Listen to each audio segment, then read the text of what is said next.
நண்பர்களே, நீங்கள் பார்த்து கொண்டிருப்பது உங்கள் கௌசிகா ரிவ்யூ. சரி வாங்க வீடியோக்குள்ள போய் என்னென்ன நடக்க போகுது அப்படின்னு சொல்லிட்டு பாத்தீங்கன்னா, நம்ம மல்லியும் மறுபக்கம் விஜயும் ரொமான்டிக் பிளேஸ் போடணும்னு சொல்லிட்டு ஏற்காடு போயிருக்காங்க. போய் ரொம்ப சந்தோஷமா இருக்க போறாங்க. ஆனா அந்த சமயத்துல தாங்க சந்தோஷத்தை எல்லாம் கெடுக்கிறதுக்குன்னு ஒரு கேடுகட்ட கேவலவாதி கிளம்ப போறாங்க. அது யாரா அப்படின்னு சொல்லிட்டு பாத்தீங்கன்னா தீபிகா தாங்க. தீபிகா பொறுத்த வரைக்கும் அந்த விஜய் மல்லியும் ரெண்டு பேரும் சந்தோஷமா இருக்கக்கூடாது, கிளம்பி வந்துட்டாங்க. அப்படி யாரா கிளம்பி வந்துட்டாங்க அப்படின்னு சொல்லிட்டு பாத்தீங்கன்னா தீபிகா தாங்க. தீபிகாவை பொறுத்த வரைக்கும் அந்த சரி ஓகே சுடர் கேஸ்ல விஜய் தப்பிச்சிட்டான், ஆனா ரேணுகா கேஸ்ல மாட்டும் வரல. அந்த ரேணுகா கேஸ்ல வச்சு இந்த மல்லி வாழ்க்கை பூரா ஜெயிலே இருக்கணும், அவ இனிமே எதுலையும் சந்தோஷமே படக்கூடாது, அவ சந்தோஷத்தை எல்லாம் கெடுக்கணும் அப்படின்னு சொல்லிட்டு கங்கணம் கட்டுன்னு திருறாங்க. ஏன்னா தன் தம்பியை கொண்டது மல்லி தான் அப்படின்ற ஒரே ஒரு காரணத்தினால மல்லியோட வாழ்க்கையை அழிக்கணும் அப்படின்னு சொல்லிட்டு முடிவு எடுத்து தெரிஞ்சுன்னு இருக்காங்க.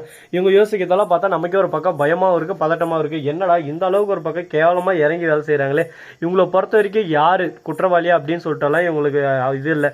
எப்படியாவது மல்லியை மாட்டி விடணும், மல்லியை மாட்டி விடுறதுக்கான ஆதாரம் நமக்கு சிக்கணும்.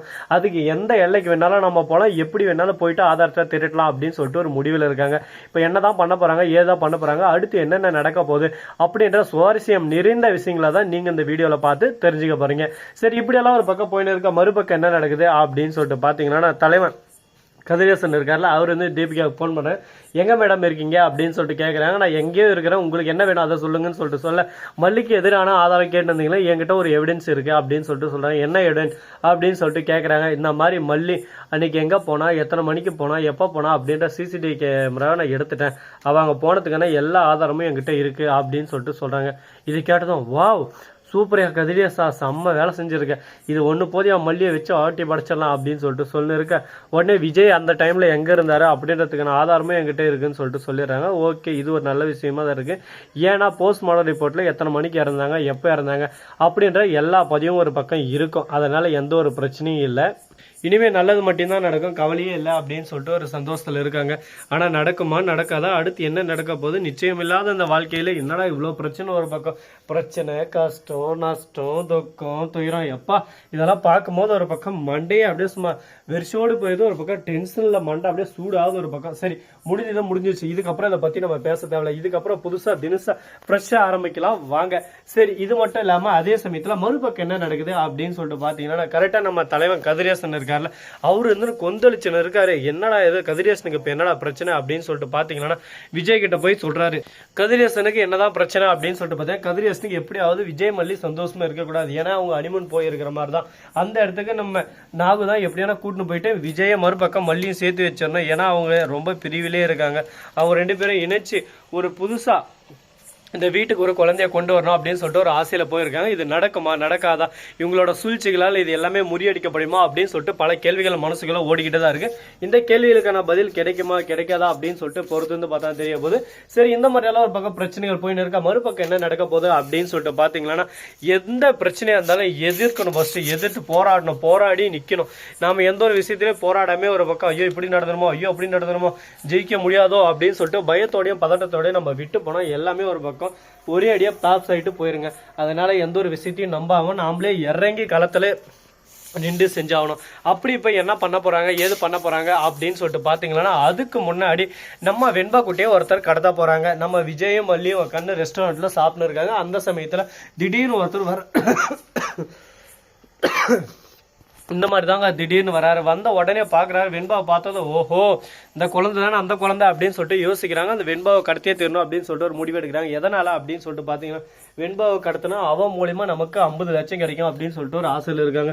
50 லட்சமா யாரா கொடுக்குறது அப்படின்னு சொல்லிட்டு பாத்தீங்கன்னா வேற யாரு கதிரேசன் தான். கதிரேசன் ஆல்ரெடி இன்ஃபார்ம் பண்ணிட்டு இருக்காங்க. இந்த மாதிரி அங்க வந்திருக்காங்க, அவங்க ரெண்டு பேரோட சந்தோஷத்தை தேடி வந்திருக்காங்க. இந்த மாதிரி பெத்த குழந்தை எங்க போச்சு என்ன விஷயம்னு சொல்லிட்டு பார்க்காம குழந்தைய விட்டுட்டாங்க அப்படின்னு சொல்லிட்டு ஒரு பழிய போட்டு வெண்பாவை அழகா ஃபாரின் கூட்டின்னு போயிடணும், இதுதான் என்னோட ஆசை, இதுதான் என்னோட கனவு அப்படின்னு சொல்லிட்டு ஒரு முடிவுல இருக்காங்க. இந்த முடிவு நல்லதா ஒரு முடிவுமா, நல்லதா ஒரு ஆரம்பமா இருக்குமா இருக்காதா, அடுத்து என்ன நடக்க போகுதுன்னு சொல்லிட்டு தெரியாம பதட்டம் பயம் எல்லாமே ஒரு பக்கம் இவங்களுக்குள்ள பூந்து ஒரு பக்கம் நடன நாட்டேலியா அப்படின்னு இருக்கு. இப்ப என்ன தாண்டா பண்றது, இதுக்கு முடிவே இல்லையா, இதுக்கு ஒரு எண்டே இல்லையா அப்படின்னு சொல்லிட்டு பாத்தீங்கன்னா இருக்கு, எல்லாமே நல்லபடியா நடக்கும். ஆனா அதுக்கு நம்ம என்ன பண்ணணும், ஃபர்ஸ்ட் பொறுத்தார் பூமி ஆழ்வார்ன்ற மாதிரி பொறுத்திருந்து எல்லா ஒரு விஷயத்தையும் செஞ்சா மட்டும்தான் நம்ம ஜெயிக்க முடியும். அதை விட்டு இப்படி நடந்துருமோ அப்படி நடந்துருமோ பயந்தா எந்த ஒரு விஷயத்தையும் நம்ம சாதிக்க முடியாதுங்க.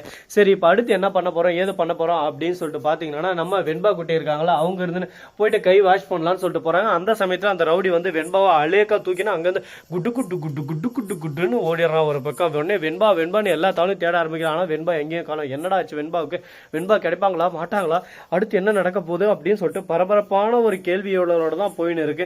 இந்த பரபரப்பான கேள்விகளுக்கு விடை கிடைக்குமா கிடைக்காதா, வெண்பா கிடைப்பாங்களா கிடைக்க மாட்டாங்களா அப்படின்னு சொல்லிட்டு பல கேள்விகள் ஒரு பக்கம் மனசுக்குள்ள ஓடிக்கிட்டு தான் இருக்கு. பாப்போம் என்னென்ன நடக்க போகுது, எது நடக்க போகுதுன்னு சொல்லிட்டு. சரி, இதெல்லாம் ஒரு பக்கம் போயிட்டு இருந்தாலும் அதே சமயத்தில் மறுபக்கம் என்ன நடக்க போகுது அப்படின்னு சொல்லிட்டு பார்த்தீங்கன்னா, நம்ம நாகு இருக்காங்களா அவங்க இருந்து வெண்பா இங்கே தான் இங்கே விளையாண்டுப்பா நான் பார்க்குறேன் அப்படின்னு சொல்லிட்டு போய் பார்க்குறேன். எங்கே பார்த்தாலும் காணும். உடனே விஜய் செம கோவம் வந்துடுவார். இதுக்கு தான் நான் சொன்னேன், படிச்சு சொன்னா வேணான்னு சொல்லிட்டு. இப்போ வெண்பாக்கு மட்டும் எதனா ஆச்சு, அதுக்கப்புறம் என்ன பண்ணுன்னே தெரியாது அப்படின்னு சொல்லிட்டு கோவத்தில் கொந்தளிக்கிற ஒரு பக்கம். இதுதானே எனக்கு வேணும் அப்படின்னு சொல்லிட்டு அவங்க ஒரு பக்கம் இருக்கு. அதே சமயத்தில் தீபிகா வந்துடுறாங்க.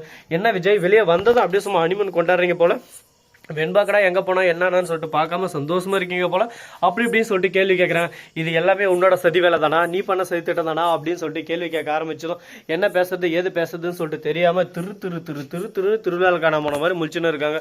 ஐயோ கடவுளே, என்னடா இது, நம்ம மேல இப்படி ஒரு பழி மேல பழி போட்டுனே இருக்காரு. இந்த பழியெல்லாம் கேட்கும் போது நமக்கு எந்த அளவுக்கு ஒரு பக்கம் கஷ்டமா இருக்கு, டிப்ரெஷன்ல போகுது அப்படின்னு சொல்லிட்டு ஃபீல் பண்ணிருக்காங்க. ஸோ நண்பர்களே, இந்த வீடியோ பிடிச்சிருந்தா லைக் பண்ணுங்க, கமெண்ட் பண்ணுங்க, ஷேர் பண்ணுங்க, டிண்டிங் பெல்ல தட்டி விட்டு போங்க. அப்பதான் நாம் போற அடுத்த வீடியோ உங்களுக்கு கூட நோட்டிபிகேஷன்ல வந்து கொண்டே இருக்கும்.